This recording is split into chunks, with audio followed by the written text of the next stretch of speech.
Today is March 3rd, 2020. My name is Joe Todd. This is an interview with Matthew Martin in Bartlesville, Oklahoma, and you live in Dewey. Yes, sir. Sir, where were you born? Claremore, Oklahoma. When's your birthday? October 12th, 1984.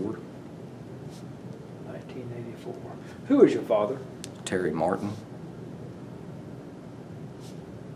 And your mother? Lynn Custer. I'm sorry? Lynn Custer. Custer. Did you go through school in Claremore? No, sir. I actually went to Katy Valley in Ramona. Okay. Did the family move to Ramona? We lived in Oshaleta. Okay, okay. It's split up. The elementary school is in Oshaleta, and then you transfer to Ramona and go to high school. Yeah, okay. Or middle school and high school is in Ramona. Okay. What year did you graduate high school? 2003. 2003. What type of work your father do? He was in construction. Okay. He- What? Go ahead. Yeah, it was construction, and then over-the-road truck driver. I guess the last 15 years of his life, he was over-the-road trucking. Okay. What did you do for recreation in high school? I played a lot of sports is mainly what I did. When I wasn't on the field somewhere, I was hunting or fishing with my cousin. Okay. Who was your favorite teacher? Gosh, it'd probably have to be my history teacher, Coach Stitt, S-T-I-T-T? T-H, S-T-I-T-H. Okay.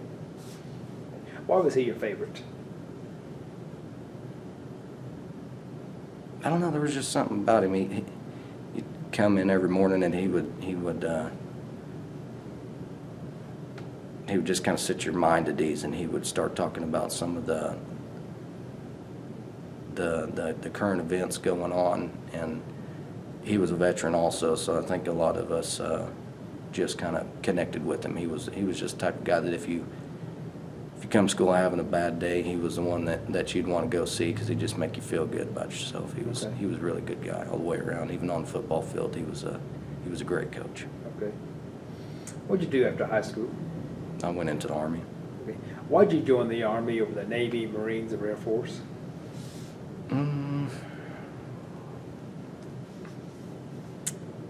My family's just pretty much served in the Army pretty much all the way through. It was just something that just kind of felt natural. Okay. And when did you join the Army? I actually joined into the lay entry program in April 2003, and I left for basic March 15, 2004. Where'd you go for basic? Fort Knox, Kentucky. Okay. Tell me about basic.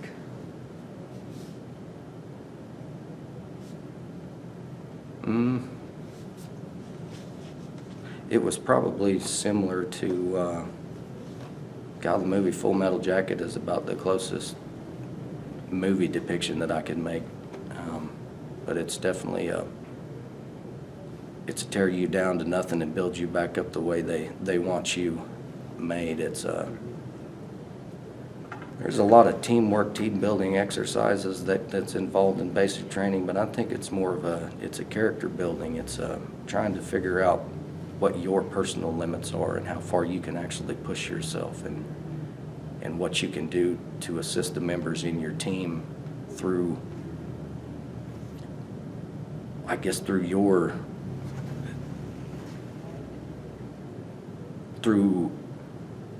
how you perform. You basically pull your teammates. They say that your weakest link is usually the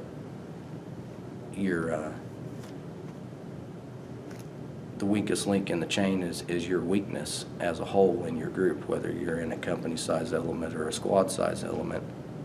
But a lot of times that weakest link will feed off of the performer and will strive to meet the standard that somebody else has set.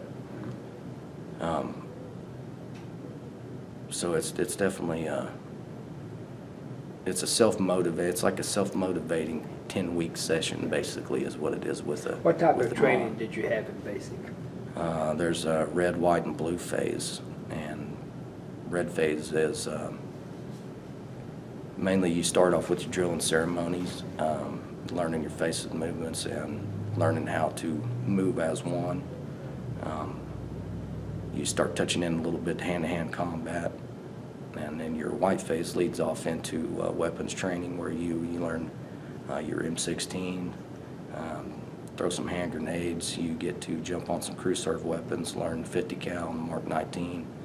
Basically, familiarity over the whole weapons platforms that the military has as a basic level. You don't get to play with any cool guy stuff, but the basics. And then blue phase is when you start running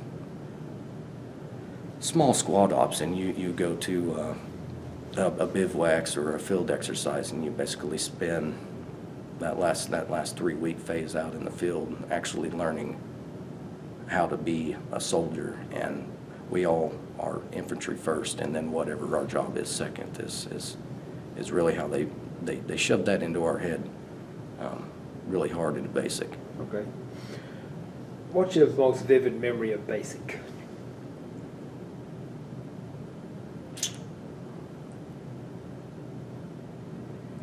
Gosh, we had to run an obstacle course there at the end of red phase, and we had to team up with a battle buddy, and everybody was teaming up with guys that were similar to their size. And I had a guy that was with us. His name was Chris Linton. He was a linebacker, college linebacker, and decided to join the military after Pat Tillman died. And he was a pretty big guy. He's about 6'1", probably 240 pounds, and I'm a little fellow, 5'6", 130. I just walked over to him and I said, I'm gonna pair up with you, because at the tail end of this obstacle course, it was a buddy carry. Yeah. And I said, I'm gonna carry you the first leg, and I said, if we can make it, I'm gonna be riding you like a stallion on the way through, and we're just gonna blow through everybody. And we run that obstacle course, and man, that was probably the most grueling 100 meters I think I'd ever tried to walk with him on, because I had gas mask on. We were at MOP level 4, and I've got this 240-pound sack of potatoes over me in fireman's carry. And by the time I got to that 100 meters, I just collapsed, and he picked me up and threw me up on his shoulders, and man, away he went. And we passed our platoon guide. He was another big guy, and I had come back to life. We were closing in on the finish line, and I'm riding him like a stallion. We come across that finish line. But it was a big motivational boost for the whole platoon. I mean, it was one of those, that was when I learned that if there's somebody willing to go the distance, it's going to bring everybody else along right behind them. Okay. So Fort Knox, where'd you go? I went to Fort Leonard Wood for advanced individual training. Okay. And that was truck driving, learning. We learned some convoy tactics, but it was mainly the pre-maintenance checks and services, and how to really take care of the general maintenance on our trucks is really what they hammered on us. What truck were you driving? I believe it was a 915 series is what they were actually running us around on, and then we were in some of the old 900 series 5-ton deuce and a halfs in AIT. Is that the hit? No, that's the head. I'm not. The hit's that big truck. Yeah, it's got, dadgum, it's got like 30 wheels or something back there on that crazy trailer that moves independently. But that's more. It was very basic at AIT. I mean, Is it like a deuce and a half or yeah, what? yeah. The 900 series, they've got the deuce and a halves, and then the 5 tons, and they were a 4x4 or 6x6 truck with a flatbed. Basically the same thing that they had running around in Nam, were the same style trucks that we were driving in AIT. And your AIT lasted how long? Man, I really don't remember. I'm wanting to say it wasn't much longer than a month. Okay. It wasn't very long. Now, what's your most vivid memory of your AIT? Doing jumping jacks. Because Fort Knox, I actually went through the last class of Fort Knox that got trained out of there, and we weren't a co-ed basic training. And being a truck driver at the time, females weren't allowed in combat arms, and truck driving wasn't considered a combat arms MOS. So we had a mixed female and male. man rosters. And the majority of people that I met in AIT, they're coming from Fort Jackson or Fort Sill. And there was a group of us that went to Fort Sill out of Fort Knox, and before we left, our senior drill sergeant said that jumping jacks were for sissies. And he didn't say it just like that, but for all intents and purposes, he said jumping jacks are for sissies. Well, that was the first exercise that we got to do when we got to Fort Leonard Wood. Well, there's 4 of us dying laughing at these drill sergeants. And they didn't take very kindly to that. They didn't like us laughing at them. And then I had to tell them why we were laughing, and then they proceeded to show us why jumping jacks weren't for sissies, and I think we did jumping jacks all day. I think we still silently said jumping jacks were for sissies, but I think it was day 2 of being there. Our little group of Fort Knox made names for ourselves. Yeah. So, Fort Leonard Wood, where'd you go?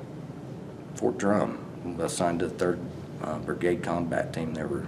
That's New York, isn't it? Fort Yes, sir. Drum? Okay. Fort Drum, New York. And you were assigned to what? They were trying to put together brigade combat teams at this point in time. They were trying to deploy elements at the brigade level. So anywhere from your tank crews down to your cooks and your quartermasters were going to go together instead of cherry picking from everywhere and just combobulating. It ended up not working, but I got sent to a reception, and I sat in a reception at Fort Drum for a while before they figured out where they were going to put me. And they shoved me into the 710th Combat Support Battalion, and I sat there for probably 2 months, and I made E2. And then we were in a field training exercise, and we had a sister company platoon sergeant come over and ask for volunteers. I guess they had 4 people fall off of their man rosters due to medical making them non-deployable. I'm not for sure what the circumstances wasn't any of my business. But myself and 3 other friends of mine that were in the company volunteered to go over to the 57th Transportation Company and deploy with them to Iraq.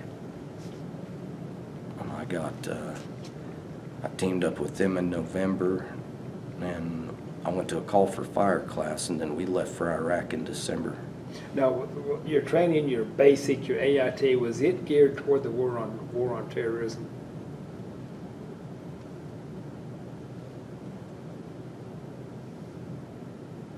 I would say no, because it was. We were at war, but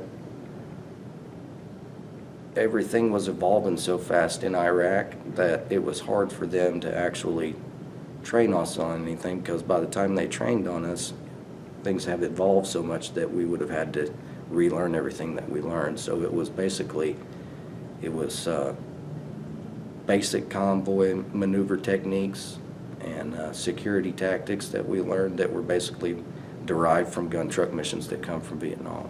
Okay. Is what they were really, because honestly all of our senior drill instructors were Vietnam veterans, so we carried over that mentality even in basic training there at Knox.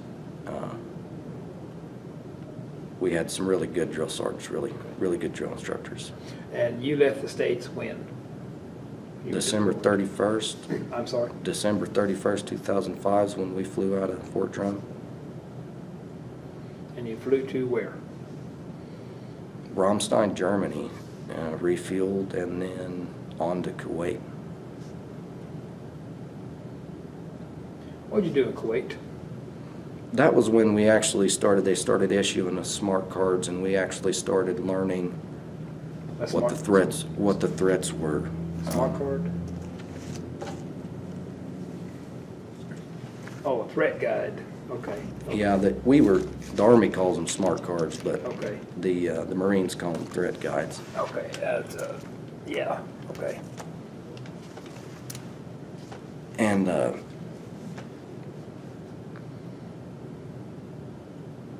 that was when we started learning about all of the threats that were evolving, because at the time, we were still rolling around in green trucks. All the guys that were in Iraq were unarmored, and a lot of the improvised devices were pop cans, sized devices, anti-personnel. And Al-Zakari was the main threat there right when we first got there, and he's the one that really started stepping up and using mortar rounds and What's his artillery name? rounds. Al-Zakari, Okay. he's got a big old long name, but I never tried to remember that. It was all the last names I tried to remember. But they started stepping up using mortar round and artillery rounds, and then they were using landmines on us. Basically anything that they could get a hold of that would blow up, they were using. Where were you based in Kuwait? Well, let's see. Mobilized. I can't even remember the name of the.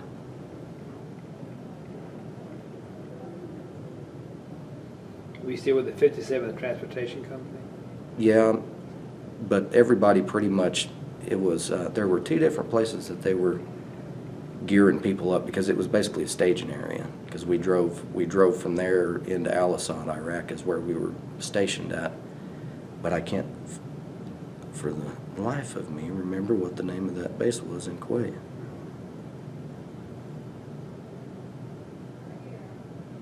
Was it King Khalid, was it? The King Khalid base? No, I could look it up. What was the reaction of the local people to you in Kuwait? Didn't deal with any of the local people in Kuwait. Didn't deal with them. Okay. It was, we stayed basically, we were company size whenever we flew in, and we stayed pretty much within our company, and we were just training. We had some individuals that were part of an advance party with the company that we were handing over to, and they come up and they were starting to teach us some of their SOPs and TTPs that they were using in country at the time. I'm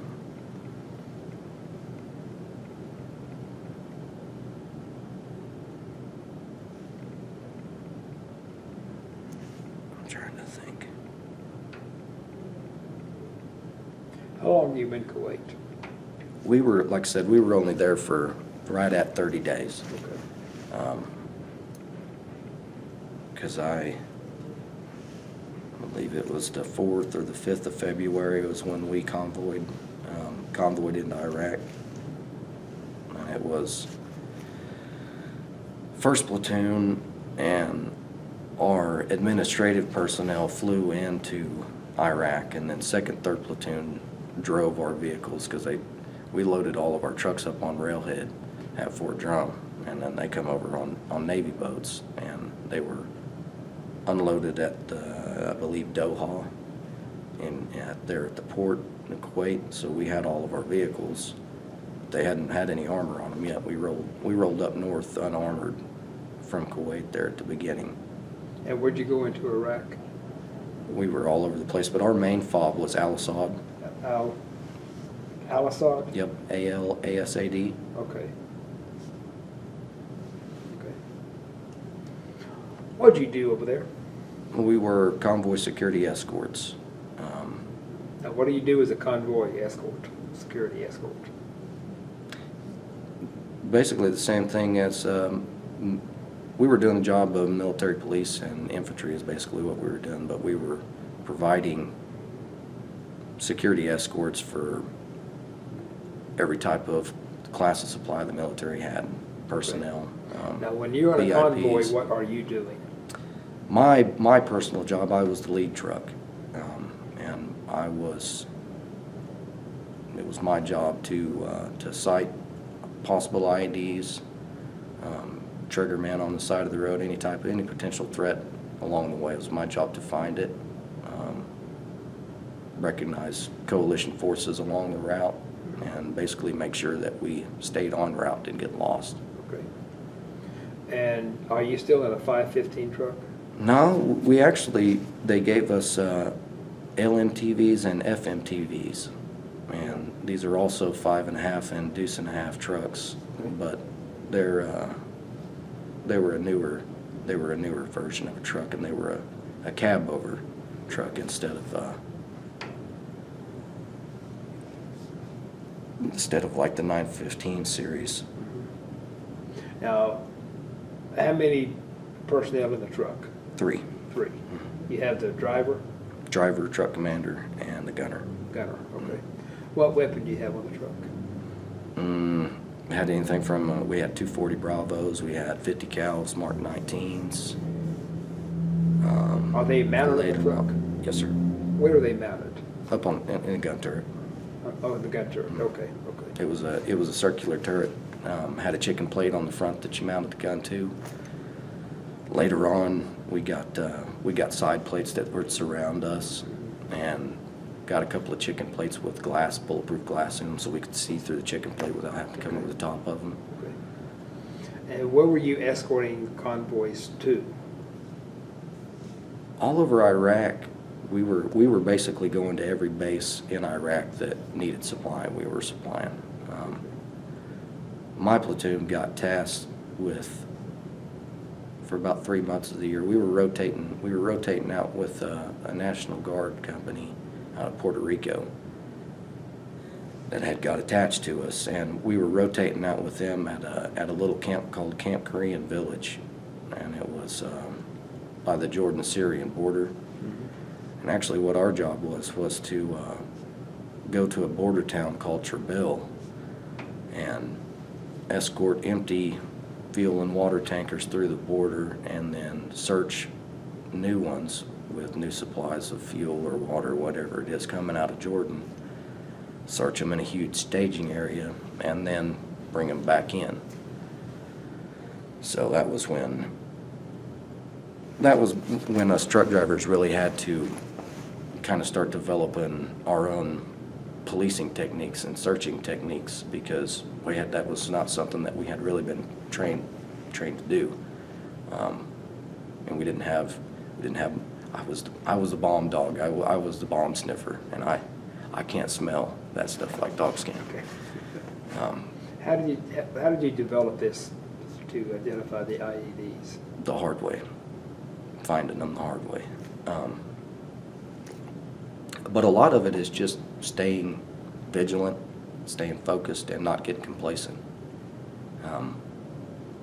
I spent a lot of time in the deer woods, so I learned very early on in life how paying attention to your surroundings can really help you out. And if you're memorizing everything, you come back, you can pick up on the little things that have changed or it's out of place.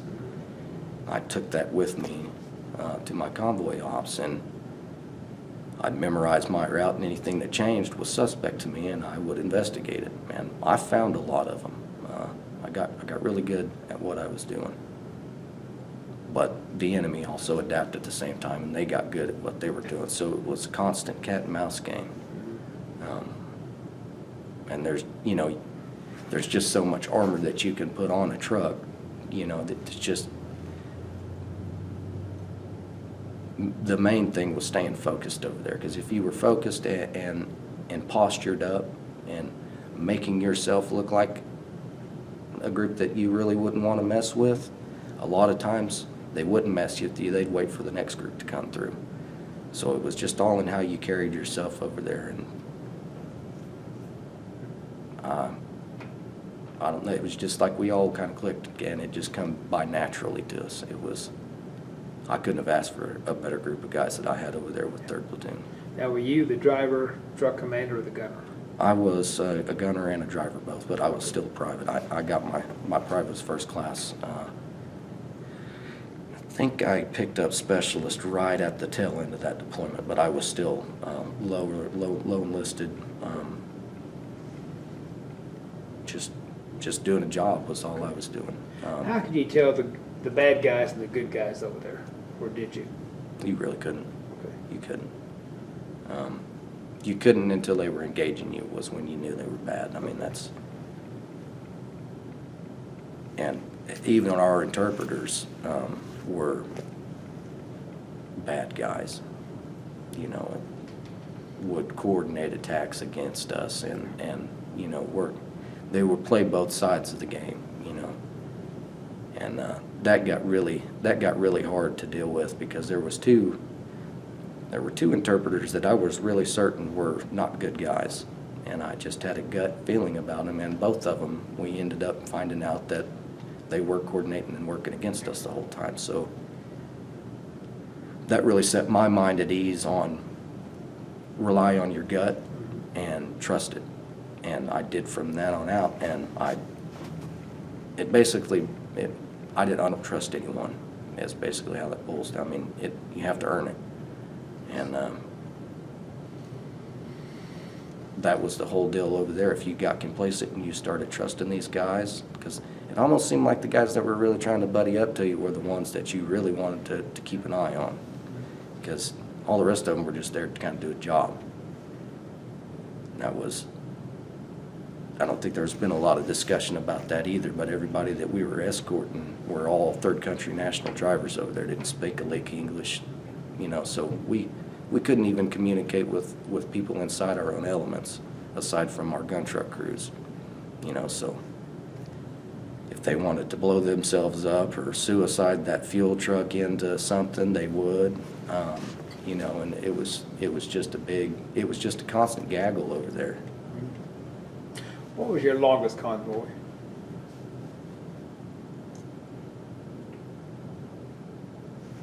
I really don't remember about the last 4 months of that deployment, but the longest, I remember sitting on the road somewhere around 36 hours we sat out there.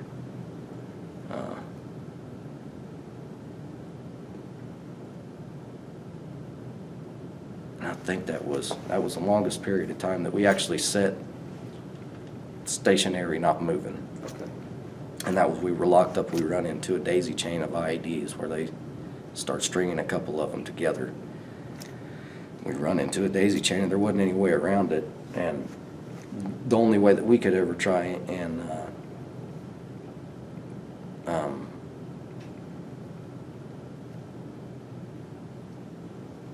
dispose of these IEDs were really shooting them. We would either lob a 40 miller grenade from the Mark 19 or shoot them with our 50 cals, and a lot of times that wouldn't make them go off. Yeah. And then you would be pissed off at yourself because you knew EOD was on their way out, and now you've just made this thing that much more unstable, so now you're like, oh crap, what do I do? But that was, EOD was just, and that was part of the reason why we sat there for so long, was just EOD they were stretched thin, that we only had so many of them, and they could only be in so many places and so many times, and they were flying them out in helicopters and side-by-side mules to get to us to come out there with the robots, and then they'd take off in a helicopter and go somewhere else. So it wasn't anything that we really didn't get disgruntled about sitting out there, because we knew that they were on their way, and they had priorities that were in front of us, and we knew how it was. So We ever out overnight? we run a lot at night. We run 90% of the time at night. How do you check for safer. IEDs at night? Well, that's where a lot of people didn't really like using third platoon tactics, because we were pretty crazy. And a lot of times our convoy would only consist of 5 or 6 gun trucks. So we got 5 or 6 gun trucks trying to provide security for 80 to 150 fuel trucks. You get stretched out. We'd stretch ourselves even further, and we would push a 2 or 3 truck scout element ahead of our convoy. That way we could get out there a mile or two and either find possible IEDs or be engaged. And then what we always tried to do was separate ourselves to where it made the enemy make a choice. Are they going to engage our scout element or engage the main body of our convoy? They would inevitably make a choice, but in that choice it gave us the opportunity to be able to flank them, whether with our scout element or the vehicles from our main element. So it always gave us an opportunity to gain fire superiority over every threat, because we would come out of nowhere. And our scout element would run with our lights off, so we we'd creep up on you and we'd sneak them. You sneak up on those guys a couple of times, they don't like that stuff and they'll go mess with somebody else. Yeah. But it was dangerous because a lot of times we would leaving our convoy briefs knowing that we weren't going to have any air support because it was all dedicated to other ops going on, because we had Operation Sword and Shield and Dagger and Cloak, and so I think there were 5 or 6 different operations that went on that year. And air support was only so much, so they would dedicate and lock in air support for these missions, and then everybody else was just at the mercy of what happened. And so we would run out there and be solo and alone, and it wouldn't really bother us all that much because it was just what we had to do. And by doing that, it seemed safer because, we were taking less hits and we were finding more than anybody else was. So even though it was scary and it was dumb as hell, it was working. You gotta go with what works. You were in Iraq how long? 12 months. 12 months. Have any contact with the local people in Iraq? Yeah. What was their attitude towards you? It really depended on where we were because there were 3 tribes over there. You've got the Shia, the Sunni, and the Kurds. The Kurds are they are the ones that align more with the Christian value system. So they were really hospitable over there. And they really liked to see us. They wanted us there. The Shiites are they're Iranian tribe, so they were hard to deal with, hard to manage the entire time. Didn't want us there. The Sunnis, it was hit or miss with them because the al-Zakari was a Sunni from Jordan. Actually, I think he has ties with Saudi Arabia, but it was hit or miss with them because some of the Saudis liked us because they had got a chance to interact with us either through, because we trained a lot of their law enforcement, a lot of their pilots, a lot of their military personnel. We've had hand in training them. And then the others that haven't had that opportunity to kind of engage with us, they were kind of more like the Shia tribe. They were more standoffish and guarded. The Shiites and the Sunni both, they wouldn't let us treat their women. We would have to tell whoever was with them, their spouse or the male, whoever was escorting them, that we would have to advise them on how to treat their woman. And when you can't speak Arabic, that's hard to do. So there was a lot of unnecessary death in that country just to that alone. But I think overall, in general, they all liked us. They liked having us there, and you could kind of control the environment there by how you treated them. If you treated them like another form of life or a lesser form of life, or you treated them with no respect, you would get that in turn. But that was a lot of our drivers that we escorted, these third country national drivers. They realized that that we were there to keep them safe, and if they got hurt, that we would do everything that we could to fix them and get them out of there. And that really helped us because it built that trust within those drivers. And then once we had that trust built with them, we didn't have to worry so much about them communicating with insurgents along our route, or because they could detonate these IEDs, their cell phones, garage door openers, key fobs, you name it, anything that sends an electrical signal, they would use it. So just about anything over there could and was suspect, So they started we started kind of relaxing our requirements of them as far as what we would and would not allow them to have, and we started letting a couple of them have cell phones in order to contact their families in Jordan, started giving them a little bit of room to wiggle. And it was one of those, they were either going to hang themselves or they were going to do the right thing, and a lot of them, they did the right thing, you know, because they were there to, they were there to make some money and stay alive. And as long as they didn't mess with us and give us a hard time, we would make sure that happened. So being there, I think if we wouldn't have been running year tours, 12-month tours, I don't think we would have had enough time to actually develop the relationship with them that needed them to actually be effective. So even though we were there for a long time, there was a good side of that really needed to happen, or else things could have gotten a lot worse than they were. Have any hangovers of the Ba'ath Party that supported Saddam?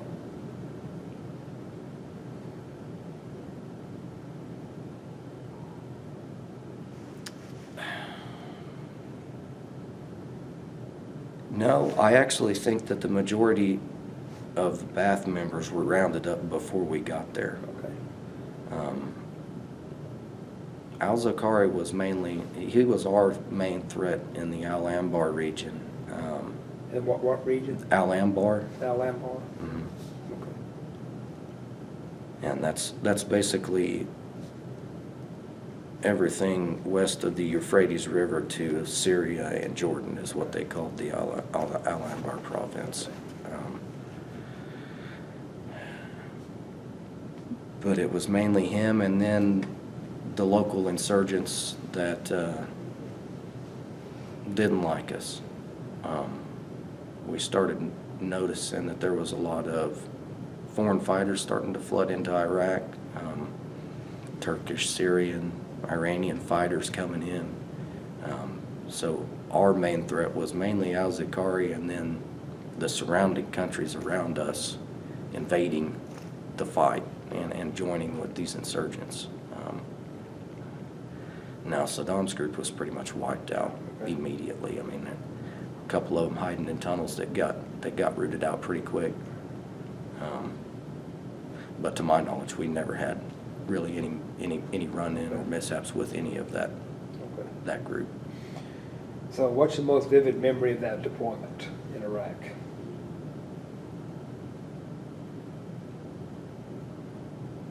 I'd probably have to say that's classified because some of the families have not actually heard this. Okay. So I can't talk about that. That's fine. And after your 12 months, you came back to the States? Yes, sir. Okay. Yes, sir. And you were based where? Went back to Fort Drum. Okay. And you were there how long? I was there 6 months. I entered into EMT paramedic program through Jefferson Community College there in upstate New York in Watertown. I completed it, and then, I went through the basic course and began the intermediate course, and I'd come down on orders for Germany. And I stopped the intermediate course, and I didn't take my National Registries exam because I didn't want to waste the money. I wasn't going to be practicing in the States, so there was no reason to waste the money on that test. But I did pass the state exam and got my certificate, but I got shipped off to Germany. And I sat there for 3 months. Where in Germany? Kaiserslautern. Okay. K-Town. K-Town, yeah. Little hole in the wall place. That was actually pretty. You been there? That's pretty cool. That I don't know if it was true or not, but they said that Hitler had made a couple of speeches from that pavilion there that was there in the middle. That was kind of an eerie feeling. But yeah, I sat there for 3 months. That's when I figured out they were calling it dwell time, but you had to be back from deployment for 6 months before you could redeploy again. And I hadn't hit my 6-month mark, and they had slotted me to deploy with a group of 915 tractor trailer fuel drivers that were going over.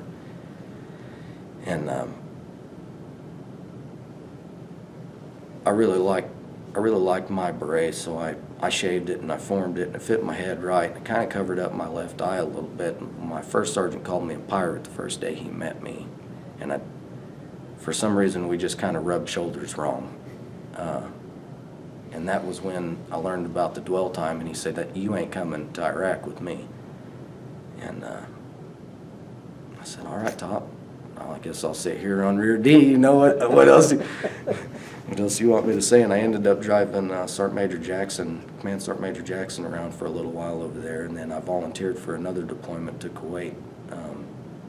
But this time I was as a movement control coordinator, and we were in charge of 3 civilian truck contractors over there.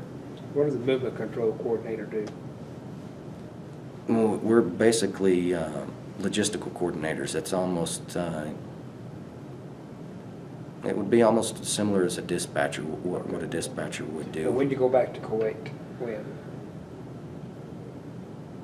Well, I was on the plane May 31st of 2007. Okay.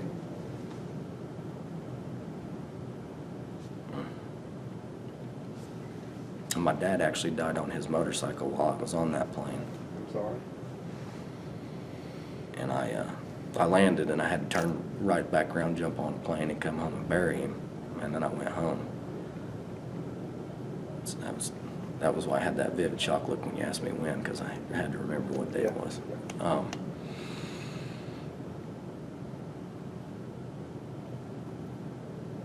But it was, I didn't know this at the time, but apparently there was a lot of corruption going on. There was a lot of bribery and money laundering schemes going on with a lot of these civilian contracts.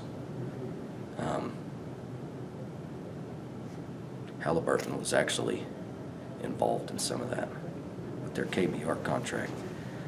But we were actually a small element from the Army Contracting Company from Rock Island. There was 15 of us that went over there, and we basically took control of these civilian contracts because of the bribery and extortion and money laundering and all that stuff. And gosh, it turned up being, I allocated, gosh, I could probably do it better. So was this in Kuwait? Yeah, this is in Kuwait. Okay.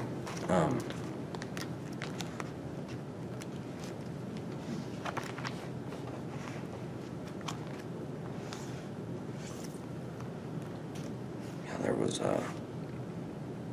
there was a lot going on. It was called the Heavy Lift 6 contract is what it was actually The called. Heavy Lift 6. Okay. We took over, it was Heavy Lift 5 whenever we took over Heavy Lift 6, and then Heavy Lift 7 come in behind us.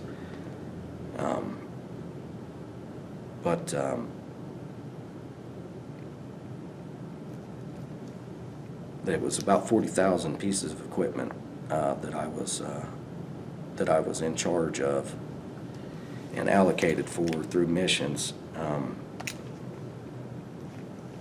And we did everything. I did everything from setting up an Excel computer program that will, when we got it, there was virtually no oversight of these contracts. I don't even know how they were keeping track of them. And so we had to come in and we had to set up QA/QC practices at both a PWC and an IAP yard, which were tractor-trailer contractors. We also had a bus contract because we troop transported all over Kuwait. We had the mail mission, all the mail that got sent into Iraq come through us.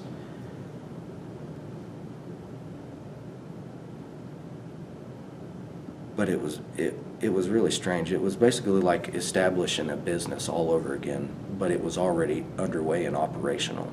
It was,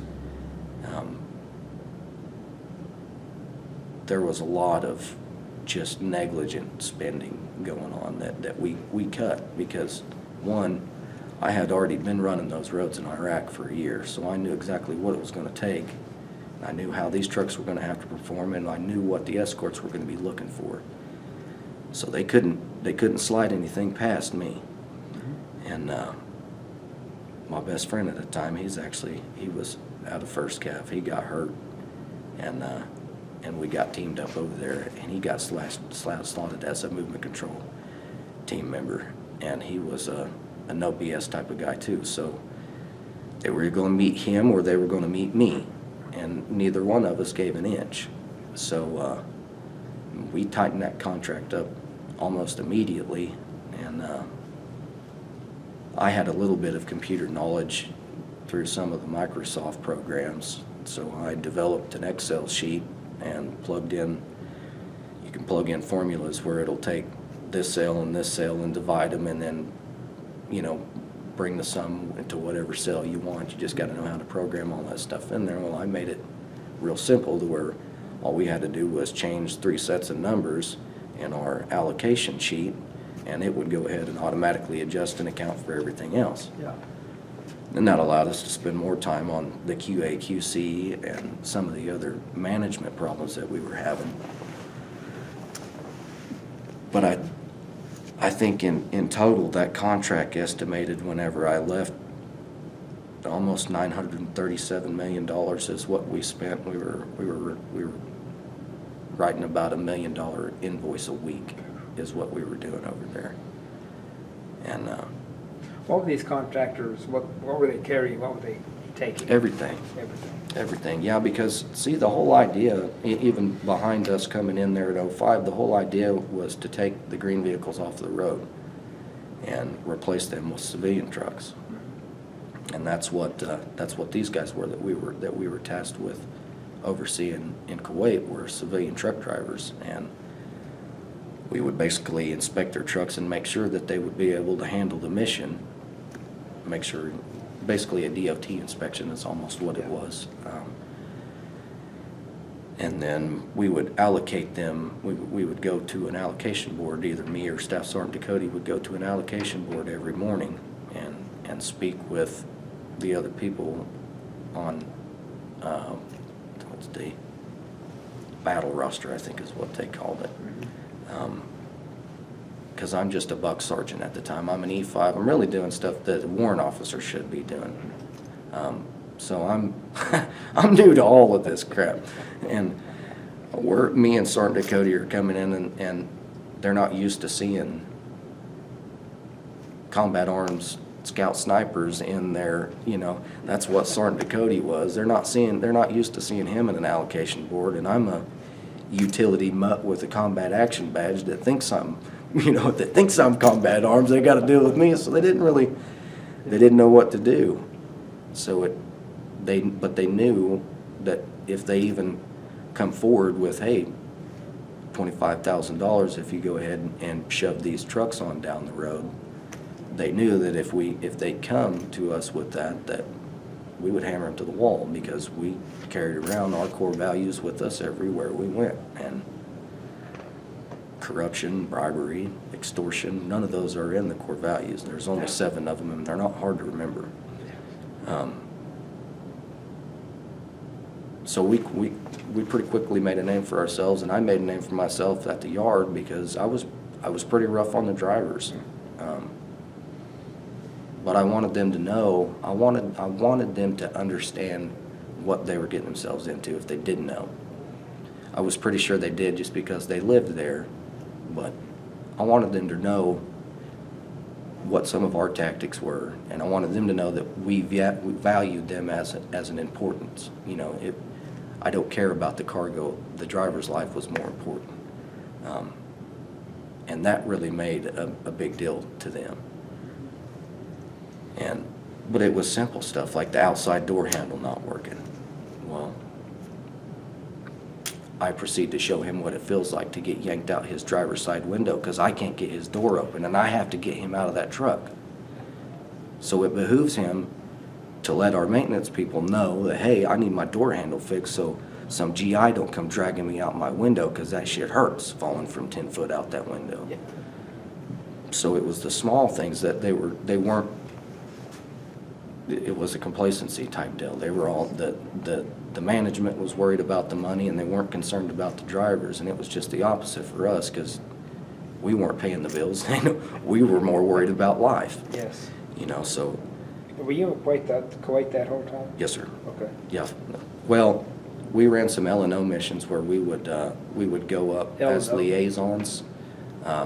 Yeah, they were basically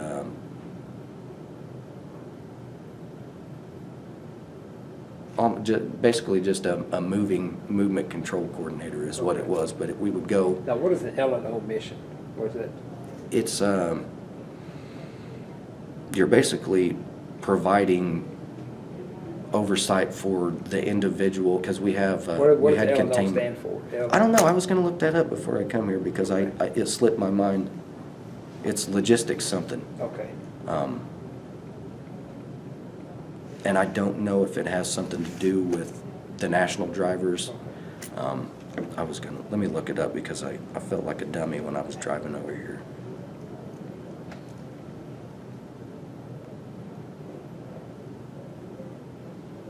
It's just a liaison officer, Okay. so it doesn't say it. I thought that's what it was, but I was like, no, maybe the N and O, it got me confused. But just a liaison officer, and what we would do would, because these drivers, we would have to stage them in yards that we secured that was away from the actual compounds.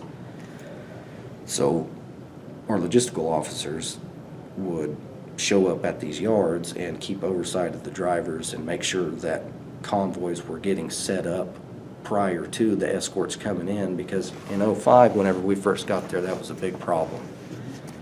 We would come in and our convoy that we were slotted to leave with wouldn't be ready, or it wouldn't be staged and lined up. They wouldn't be ready to go. And it was mainly because these yards would be dark. There was no oversight on them until our escorts got there. So we're like, okay, well, let's start pushing some of our admin guys out for us liaison officers to just stay at these individual camps and provide oversight for the yards. That way they could move the trucks around. If there was any maintenance issues, they could be addressed.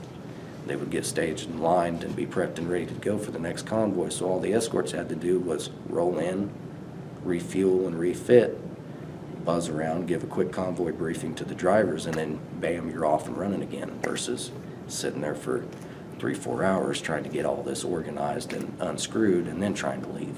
Where were you based in Kuwait? I was mainly,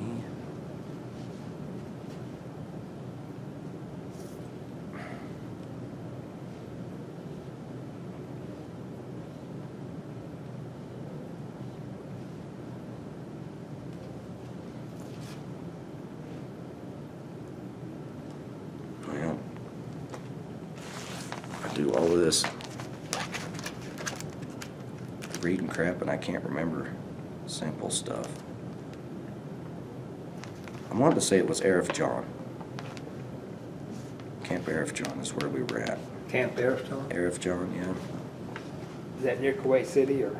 Yeah, it's right outside of Kuwait City. It's actually right next to the port of Doha.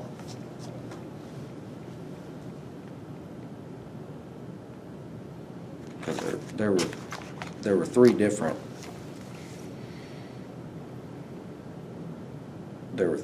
bases that we were using.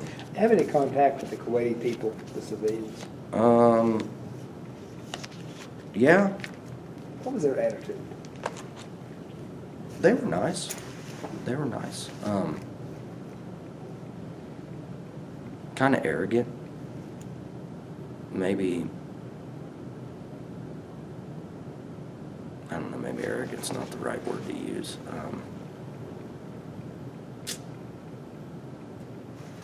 Yeah, I'd say arrogant, just because once they turn 18, they receive X amount of dollars and they get to go blow it on whatever. So they're driving around supercars and crazy bikes and just doing dumb stuff over there. And it was really weird, because they would wreck and die and their car would be on fire, and like there's no first responders or fire departments or anything like that come put that stuff out. It just burns and then stays there. Yes. You know, so we get to watch a car wreck, and it stayed there the whole 15 months we were there, and drive by, because we would have to leave all the time and go to these different contracting yards and make bases, and we would have to inspect and search some of these trucks, because there was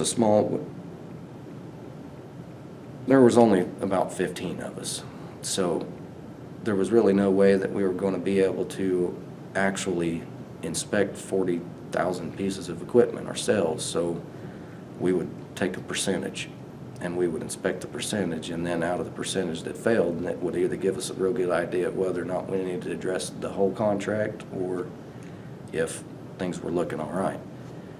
And that's basically what we did the whole time over there. But those managers, the company managers, once they figured out that there wasn't going to be a whole lot slide past us, they tightened up, and they got on point with everything, and they had all their trucks up to par. And You in Kuwait 15 months? yes, sir. Anything happened out of the ordinary in Kuwait? No, Okay. no. So you came back to the States after 15 months? I went back to Germany. Germany? Yep, I went back to Germany. For how long? I was there for 15, well, I was there for a month. We got back in September, and then I went, I had actually gotten married to my first wife during that deployment. We went to our honeymoon in Spain on the Canary Islands, and then I came back. I think we were there for 2 weeks, and then I came back, and I ACAT. I got out, out processed, so I was active duty, and there wasn't any effort to retain me. They weren't offering me anything to stay. They weren't offering me any classes. They weren't.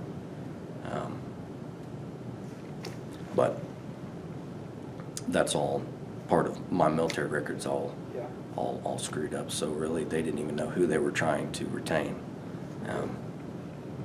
Now, did you go back in the service? Yeah. I actually joined the Air National Guard here in Tulsa. Hold on. It shouldn't have ever happened. Okay. So, were you deployed again? After Kuwait? Yes. No, sir. Okay.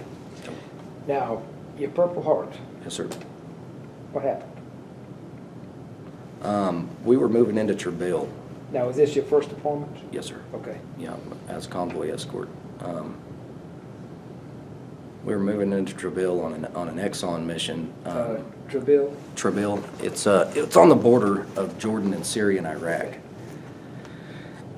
It's just a little border town. But that was where we staged our incoming, either our trucks that had fuel on board or water. That was where we basically turned around and brought resources back into Iraq. Yeah. A lot of them were coming out of Jordan. Some of the fuel could have been coming out of Syria. I'm not exactly sure where it was all coming from. But we were working into Treville, and I was a convoy commander's driver, and Staff Sergeant Lee was the convoy commander. And he was crazy just like I was, and really liked being in the scout element, so it really didn't bother us doing that. So even as convoy command, that's where he preferred to be out front. There was an overpass that's about 300 meters before you reach the gate, the front gates of Treville there, and we basically used that as an overwatch position. Our scout element is moving in, and my gunner Yap says possible ID 9 o'clock, and I look out my driver's side window and I see a little piece of tin laid over that I confirm is suspect because that's not normally there. That's new. I went underneath the overpass and come up the on-ramp to get a better look, because the way Mobile, the main supply route that we were on, Mobile, it was a 4-lane highway with a center divide that had basically the cable barrier system that's set up on Highway 75 between here and Tulsa. This ID was on the other side of the road, so 4 lanes away from where we were going to move the body through. And we go ahead, Sergeant Lee and us, we discussed in the truck and made the decision not to alert the element, to go ahead and bring them through, and then tell the Marines, because we had a group of Marines that would come out of the gate as we went in to secure 10 miles out of our route, to make sure that they didn't try and plan or coordinate anything on us while we were there, because it'd take us between 3 to 5 hours to search all these trucks. routinely, they met us at the gate, and for some reason today, they weren't there. So we proceeded to go to the TOC, the main headquarters building, and we met Sergeant First Class Vila and his gun truck there. And right when Sergeant Lee and Sergeant Vila met at the steps, an IED went off and just rocked the compound. I mean, shook my gun truck, shook the whole compound. Me and Yap, my gunner's like, oh my gosh, man, that was big. But we're waiting for the mushroom cloud to rise up, because we're trying to figure out if that's our possible that we had, or if that was another one, because it sounded further away than the one that we already cited as suspect. We discovered that it was another one that was further out, and pretty much decided that we were facing the daisy chain now.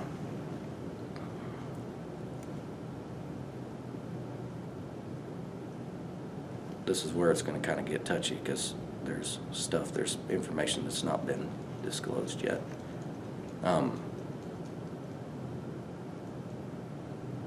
Sergeant Vila, Sergeant Lee, and a Navy corpsman come running out of the TOC, and this IED had flipped a Marine 7-ton that had Marines loaded up in the back, and it was a mass casualty situation. A lot of injured, didn't really know exactly how bad, and their corpsmen were in the back of that damn truck, so they didn't have any medical assets on the ground. We have a field ambulance with two combat medics. One's a specialist, one's a staff sergeant that's been in surgery at Al-Assad at the hospital for a while, so she's knowledgeable, Staff Sergeant Jameson. So we decided that we're gonna split our element up and as a quick reaction force go out there and assist these Marines. Sergeant Vila and the Navy corpsman jump in my Humvee with me, and I'm now plus 2 packs in my Humvee. It's the slowest vehicle in the convoy. We had our radio systems. We had the SINGAR radio, and then we also had an MTS system, which was basically a small computer that you could send messages back and forth to other MTS boxes. So I don't know exactly when the order to push out the gates came down. I don't know if it came, it had to have come through the MTS machine, because I had the radio and I didn't tell anybody to move. But we had 2 gun trucks and our field ambulance squirt out in front of us and shoot out the main gate. And this is when Sergeant Lee remembers, as I'm looking over to him going, we still have a possible up here that none of our element is even aware of. Sergeant Vila didn't even know about it, because in the confusion and the chaos of trying to figure out what the Marines need out there, that had slipped the minds of my convoy command. There was other things going on. The radio is lit up. I can't get through, and we reach a point to where we're not going to be able to cross over those barriers without tearing our trucks up, and we're closing in on this possible, and I'm in a relentless pursuit to try and catch up to my field ambulance in front of me, because it's green, it's light, no armor. I know it's not going to be able to take that. But the gun trucks were fast, and that field ambulance being light accelerated faster than I did. So it took me almost the 300 meters from the length that I left the gate to the time I met that overpass before I actually started overtaking. And I had gotten within about a vehicle lengths behind them as we come underneath that overpass when that IED went off. And it blew the rear axle completely out from underneath that FLA, shot it across. Is that your truck? No, this is a field ambulance in front of me.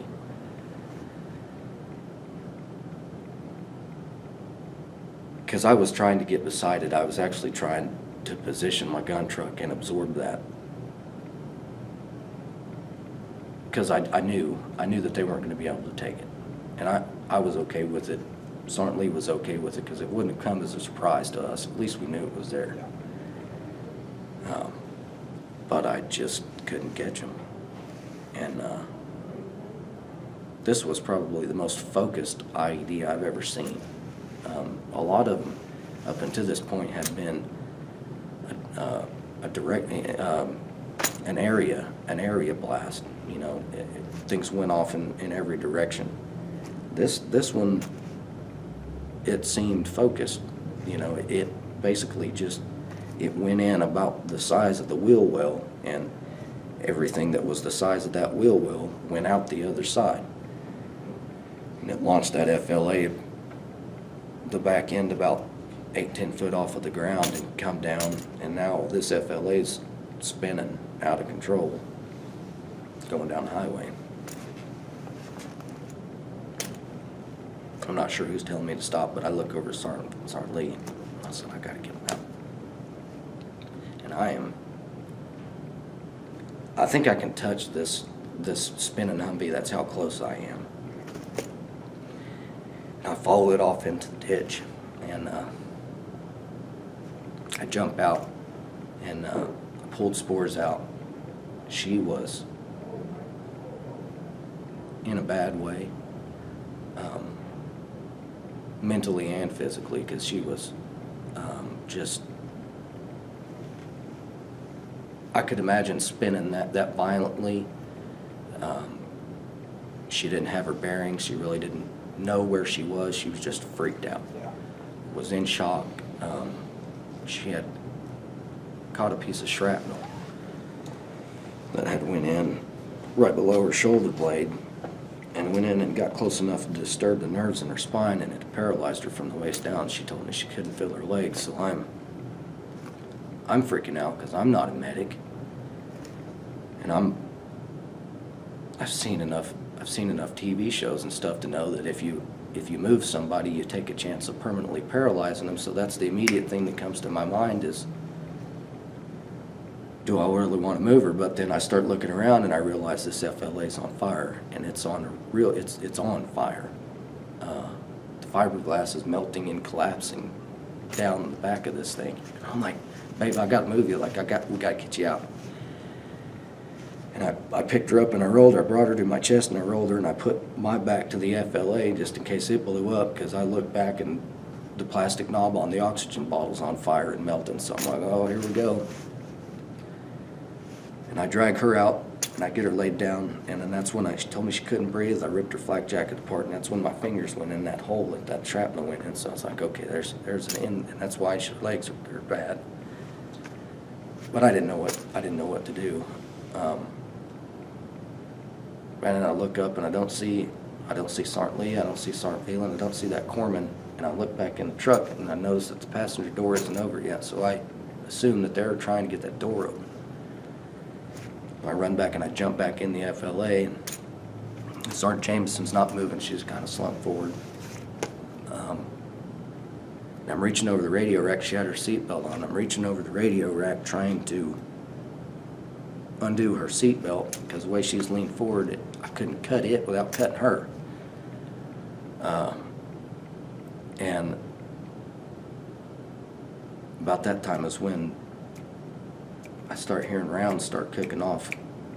There was a couple of extra magazines that had got thrown around in the floorboard, and the rounds were getting hot enough to cook off. And right about that time that them rounds started cooking off, the door come flying open. And now all the winds coming in that door and out the driver's door along with the flames, so it pushed me out. I had to get out. I was on fire at that point. And my arm, I basically got burnt during all that, was how I earned my Purple Heart.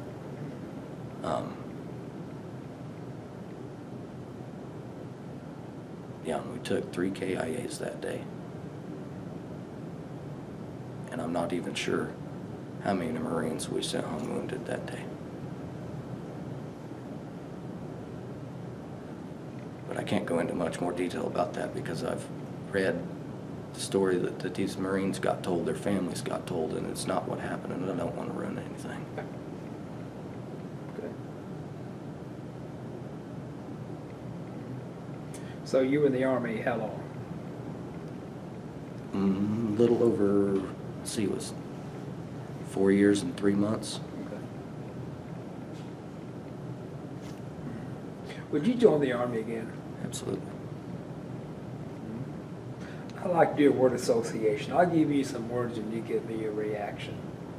First one is basic training. Misery. AIT.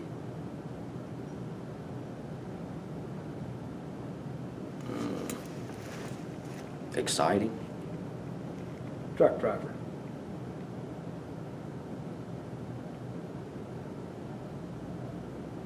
Gosh. Priceless. Iraq.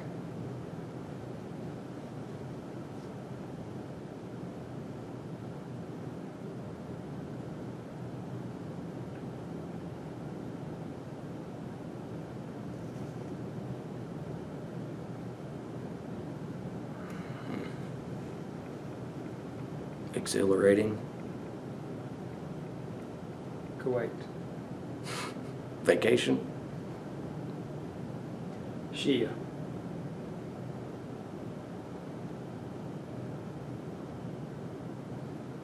Dishonest. Sunni.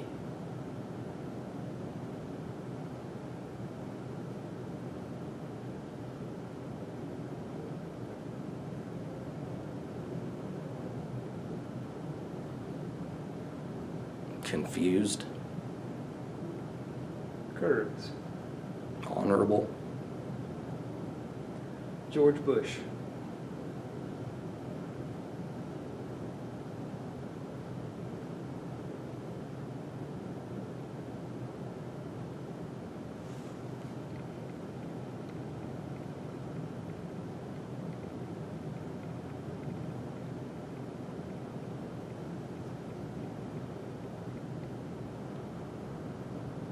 Humble. How do you want to be remembered?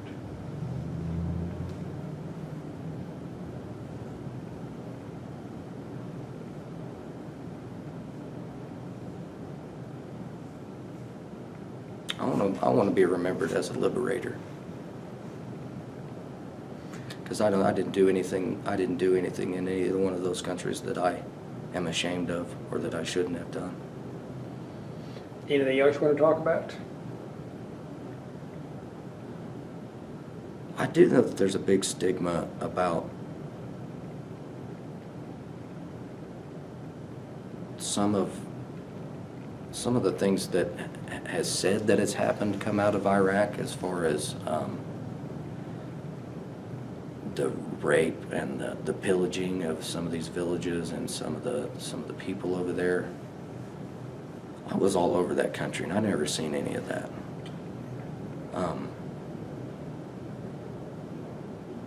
Our female soldiers